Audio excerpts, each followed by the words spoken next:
purpose money is money for your God-given assignment and purpose. Yeah.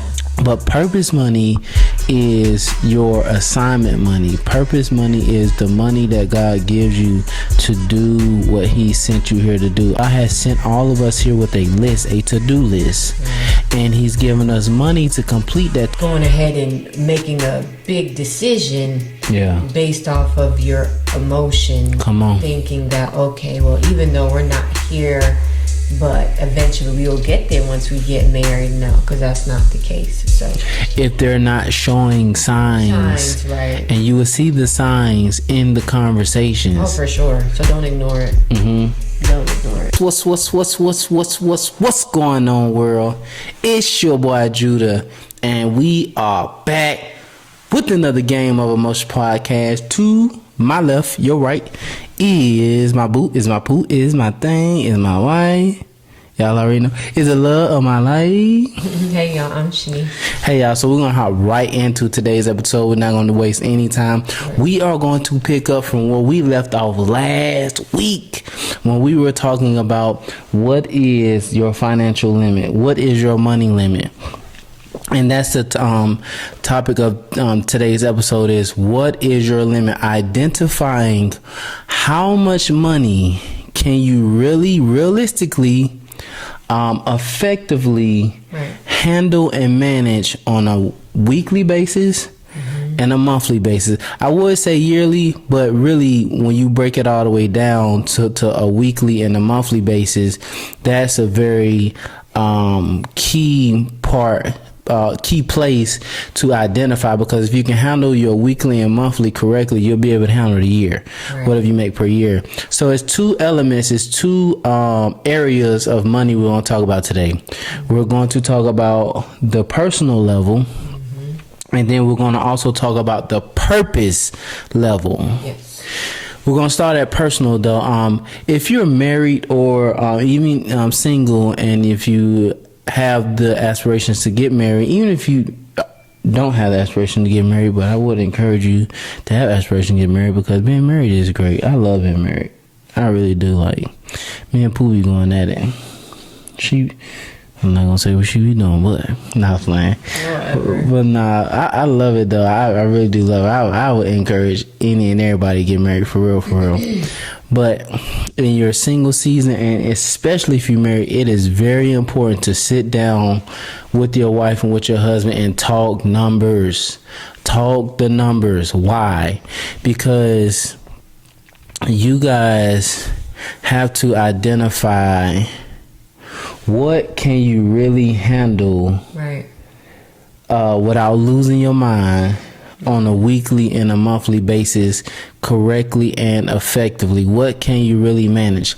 So I'll show, me and Pooh will talk about what our conversation looked like a little bit when we sat down and talked. And babe, what was your weekly number, if you remember? A week, I think I might have said 1,500, just thinking about the bills that we paid on a weekly basis. But I think before then, it was less than that, because I get paid. Well, before I got married, I would get paid every month. Right. And so a lot of my bills were monthly. Right. Came out just one lump check. Yeah. So I didn't really focus on weekly. I was more focused on monthly. So my number did change according to how my, budget kind of changed. Right. That's what I based it off of. Right. Makes a lot of sense. And my weekly number really is like $3,000. $3,000 to $3,500. But $3,000 is a good baseline, because for me, and we're digging into this because this is what our conversation looked like, and the importance of why we're going through all of this, because this sets your financial structure and your financial understanding between each other. And if you're single, it even makes you even better, because when you do get married, you're aware that you need to have this conversation before you get married. You dig what I'm saying? Because what happens a lot of times is it never fails. One person's financial capacity is on one level, and then the other person's is on this level, and it's never communicated and talked about. Right. And you got one person that got a grind and a hustle, and then you got another person that's like, I'm not doing all of that. Right. You dig what I'm saying? Mm-hmm. And when you have that conversation and you guys understand where each other's capacity is on a weekly and a monthly basis, right. Now y'all can have an understanding. Now y'all can game plan, you know, and now y'all can just understand each other financially better. So my number was $3,000. And for me, you know, half of that will go toward bills every week. You know, then we'll put another, you know, portion of it in savings and for investment, and then the other portion is fund money. Mm-hmm. You dig what I'm saying? And this is very, very important because this is the personal money area. Personal money is money that covers your bills, right. Money that you have for savings and investments and fund money. Right. That's personal money. Your day to day. Pretty much your day to day, your basis, your whatever, your bills, like your groceries, things like that, things that you need for your children if you have kids, things like that you would do day to day. That's personal. Right, right. That's good, right? That's very good. And me and Pooh, we have had this conversation about the personal money and also the purpose money. Right. We've had this conversation as well. And again, I repeat, it's very important because when you guys have an understanding of each other's financial capacity, right. Each other's financial mindset and thought process, y'all can just play the game a lot better together. You dig what I'm saying? Even when you guys have disagreements, the disagreements it has a limit. It has it's more effective. You dig what I'm saying? Because y'all done had a whole conversation about money, and now when y'all disagree about something, there's a such thing as effectively disagreeing. I didn't know that. Yeah, we do it. Know that. Yeah, because we do it all the time. Yeah, effectively, like agree to disagree type of thing. Yeah, and having conversations about what you disagree about, but just right, right. Maybe, yeah. Right. So that really sitting down and really digging into that personal money first is very important because handling personal money first positions you to be able to handle purpose money effectively as well, because purpose money is a lot more in quantity on a weekly, monthly, and yearly basis than personal money. Right. Now, full transparency, me and Pooh, we have not ascended to the level of purpose money just yet. Yeah.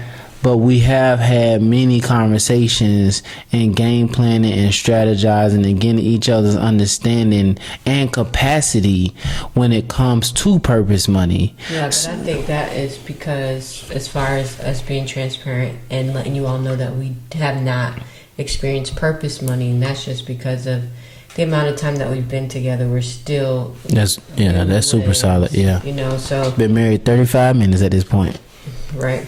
So of course, you know, that takes time, but we know, that takes time, but we know once we're in a position and we are able to get that purpose money, we know already, you know, what to do with it. We know exactly where we want it, what to do, where it goes, and things of that sort. Like we've already had these discussions, and they're continuous discussions. Mm-hmm. So everybody's on the same page. That's why meeting together, having these conversations are so important.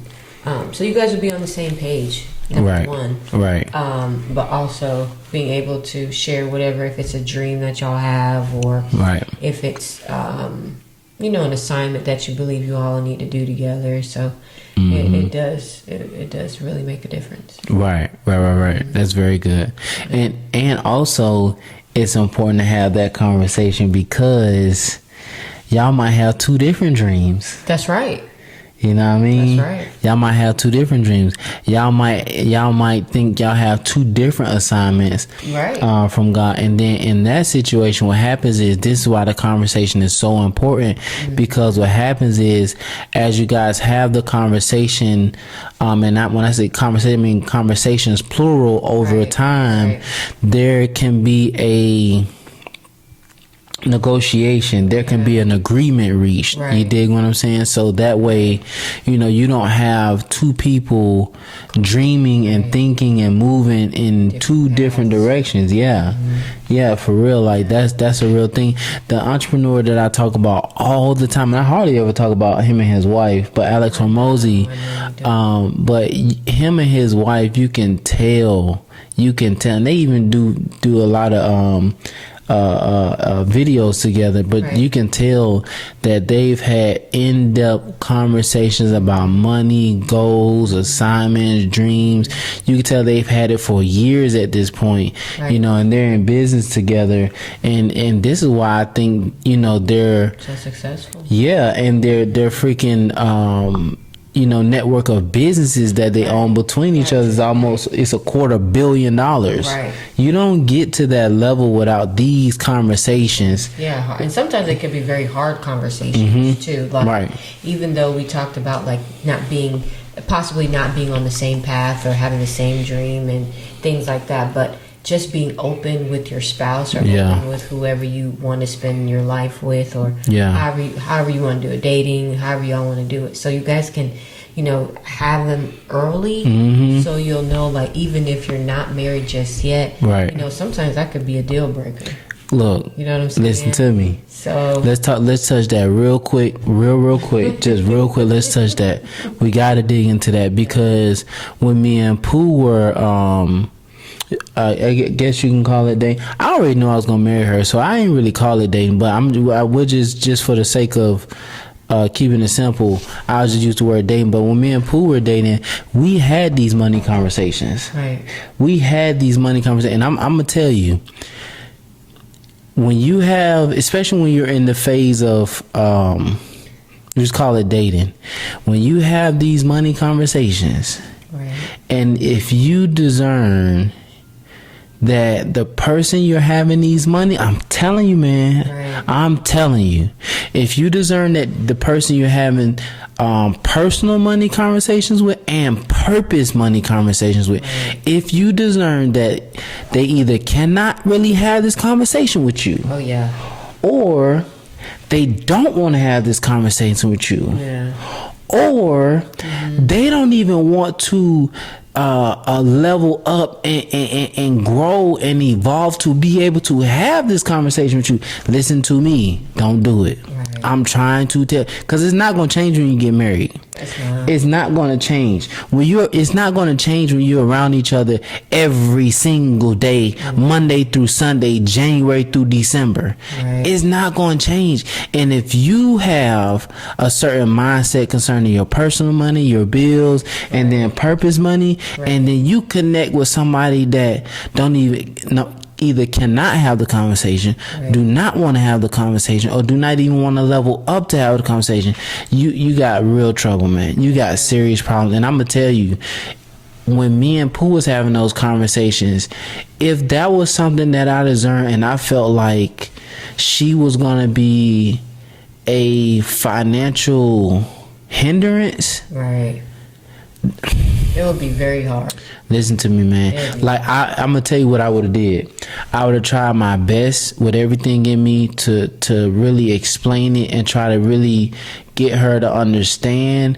But at the end of the day, if I felt like she was going to just be spending money, and not even no real game plan behind, okay, let's build a play, let's build a business, let's build, our own four corners of the world empire. If she not there, I couldn't have did that. It wouldn't work. I couldn't have did that. I couldn't have did that one, because that's a high priority on my priority list.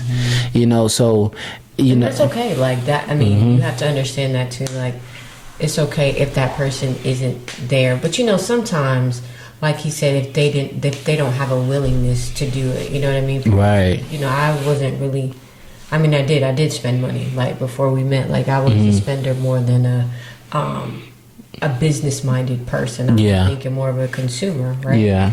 And, you know, it took, like you said, a willingness to be able to see. But I seen that. Yeah. I see, this is what I'm saying. Yeah, I know. This one, I seen that. Like, it was like the very first conversation, you can kind of tell, like, she was like, it just like, I don't want to say a foreign language, but it just, you could just tell it wasn't like a thought process of hers. No. But the thing about it is, like, conversation after conversation after conversation after conversation, I could see, like, okay, this is just something that's just new to her. She's not opposed to it. No. You see what I'm saying? So, and see, that's a perfect example of what I'm talking about, because her thought process wasn't necessarily there, but her willingness, her free will, her mind. Right. And this is what I was talking about last week, where I think one of your lanes of genius is your willingness to change and adapt to get better. I seen that. So that's what I'm saying. So just because a person is not there, my thing is, if you can tell and discern, like, okay, but yeah, they have the willingness to get game, though. That's right. Yeah. And that's all you need is a willingness. But if you're working with the wall, like, it wouldn't work. It wouldn't work. And it wouldn't work on both ends. You see what I'm saying? Like, you know, because of whatever my biggest things were, if it was the same with him, like, it, you know, just wouldn't be a thing. But it's okay. Like, if that was the case, it's okay, because you don't want to put yourself through that heartache. Just going ahead and making a big decision based off of your emotion. Come on. Thinking that, okay, well, even though we're not here, but eventually we will get there once we get married. No, because that's not the case. So if they're not showing signs, right, and you will see the signs in the conversations. Oh, for sure. So don't ignore it. Don't ignore it. Yeah. That's good. Please, for your money's sake, please. Right. Please, man. To the Ramsey show, I tell you, boy. Come on, man. That stuff be so left field. I'm like, Shawty, what in the world? Like, we ain't got time to dig into it, because we're gonna get into this purpose money. Yeah, for sure. But listening to so let me tell you why I love my wife. This is one of the reasons why I love my wife. One of the major reasons why I love my wife is when I come home in the house, I don't hear no Atlanta Housewives on the TV. I don't hear no BET. I don't hear no freaking Meg Thee Stallion. I don't hear no ratchetness. I hear either Judy Justice, which Judy, I haven't watched that in a minute, but or my guy, the guy that be in the wilderness chasing down crocodiles and stuff, Bear Grylls. That's Micah. That's Micah. Yeah, that is Micah. I'm sorry. Yeah, that is Micah. Yeah. But I hear Dave Ramsey going off about people's finances when I come in the house. And I absolutely love it. I absolutely love it, because, and see, this is what I'm talking about, that willingness to change to get better. Because when me and Pooh first was together, she wasn't watching Dave Ramsey. Right. You dig what I'm saying? She wasn't watching Dave Ramsey like that. Right. But that's one of the major reasons why I love my wife. Because I come home, I hear finances, I hear numbers, I hear strategy, I hear Dave Ramsey going out with people. He is ruthless, yo. He is ruthless. I can't help you. I be thinking to myself, like, would you say them to that in their face, bro? He probably would. He probably really would. He's been doing it way too long. Yeah. That's why he cut him short. That's real. That's real. Doing it too long. That's real. But it's the truth, because once you're and even that way of doing things, his way is like so unheard of. But people who do it his way, I mean, they do have financial freedom. Yeah, they do. I mean? Yeah. And my thing is, y'all calling him, like, y'all want to know what he got to say. So it's like, clearly there's some sort of respect for him. Right. Yeah, for sure. So for sure. And the guy that I like so much, Alex Hormozy, he loved Dave. Oh. Yeah, he give Dave big salutes, like yeah, for real. He's really good. And it was so funny today, we were in the car. Micah says, she was like, Mommy, can you put on Dave Ramsey? I was like, what? That girl always wants to listen to some type of music or something. Yeah. But when she said that, I'm like, oh. Dang, she said that. She did. That's what's up. She was like, Mommy, can you put on Dave Ramsey? That's what's up, Shawty. Yes, That's what's up. That's what's and up. that's good because I listen to him in the car, but you're just exposing your kids to these different things. So Yeah. they know once they get older, they know what to do with their money. Come on, man. We had, and I'm gonna tell you this story, and then we're gonna move on with the episode. But we went to the expo today. I gave Micah, I gave her some money. Okay. And so when she went to the little booths, she saw the little things that she might have wanted. Okay. And so she would kind of price it out. So she would ask. Oh man, let's go, bruh. She would ask the person, like, okay, so how much is this? So then that would determine if she wanted it or not. So if it was like $4 or $5, she would eat. She's like, maybe. And then she's like, probably won't. Because I remember one lady said to her, so do you want this? Michael was like, no. And then she was like, Mommy, I'm ready. And I'm like, oh my gosh. I was like, why you didn't get it? She was just like, because if I get it, then I'm going to only have $10. Come on now. So I was just like it's starting to sink in. Like, you know what I mean? Like, not dependent on mommy to buy everything. Come on, so that was out the cool. muscle. Out the muscle, for real. I love it. I love it. And that transitions us right into purpose money. Right. Because purpose money, I'm gonna read what I wrote. I'm gonna read it verbatim. So purpose money is money for your God-given assignment and purpose. Now, I said it's a good idea to sit down and write down how much do you think you need to complete your assignment and purpose. Right. Now, again, this is why I dealt with the personal, because a lot of times our thought process, our mindset is, I want to be a millionaire. I want to do this and that and the third. Right. And your thought process, when you say you want to be a millionaire, you're thinking from a purpose money standpoint, because you want to buy this house, you want to have these cars, you want to be able to go on these trips, you want to have this much money in the bank, because it's all personal when you think that. But in all actuality, in all reality, honestly, and I'm going to say this, I'm just going to say I'm open to being wrong, but I personally feel, this is my perception, my opinion, I personally feel you do not need $1 million for your personal money. I don't think you need $1 million. I really don't. I don't think you need $83,000 every month to live. Right, no. Because $83,000 a month, that's $1 million in a year. I don't think you need that. But I'm going to keep moving. Yeah.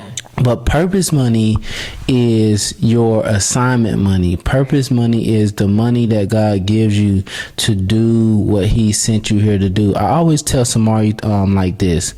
Think about your assignment money like if I send you to the grocery store, I give you a list, and I give you the exact amount of money on that list, because you need to get these things on the list, and this is the exact amount of money you need. That's how you think about purpose money. God has sent all of us here with a list, a to-do list, and He's given us money to complete that to-do list. Now, it's two things.